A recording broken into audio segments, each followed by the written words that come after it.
Hello बच्चों, let's read the question. The question is madam Marie Curie won Nobel prize twice which were in the field of. वो किस किस field में उन्होंने जीता था. उन्होंने 2 बार नोबेल प्राइज जीता और दोनों बार किस किस फील्ड में जीता वो हमें बताना है.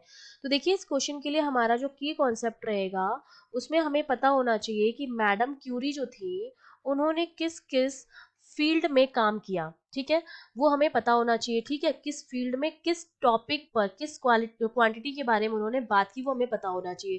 तो एक तो हमें पता है कि रेडिएशन के जो हमारी रेडियो एक्टिविटी है उसके बारे में उन्होंने बात की थी. और रेडियो एक्टिविटी इसके साथ साथ उन्होंने कुछ एलिमेंट्स जो है वो भी डिस्कवर किए थे. ठीक है, डिस्कवर एलिमेंट्स. ठीक है, ये दो चीजें हमें पता होनी चाहिए.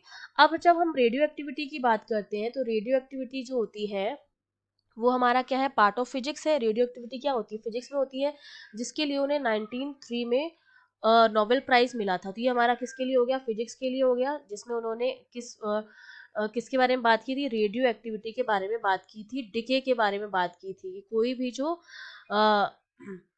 पार्टिकल होता है वो क्या होता है, एक टाइम के बाद क्या होता है, डिके होता है, वो जिसको हम क्या कहते हैं, रेडियो एक्टिविटी कहते हैं.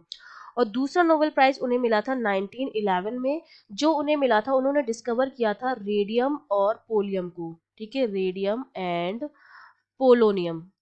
ठीक है, ये दो एलिमेंट्स उन्होंने डिस्कवर किए थे. ये दोनों एलिमेंट्स किस में आते हैं, पीरियोडिक टेबल में आते हैं.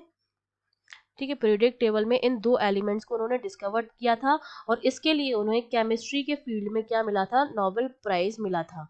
तो उन्हें एक नोबेल प्राइज तो मिला फिजिक्स के लिए फॉर रेडियो एक्टिविटी और एक नोबेल प्राइज मिला to discover the element radium and polonium जो है केमिस्ट्री का. तो उन्हें दोनों के लिए मिला, physics and chemistry. A option is correct. I hope you understood well. All the best.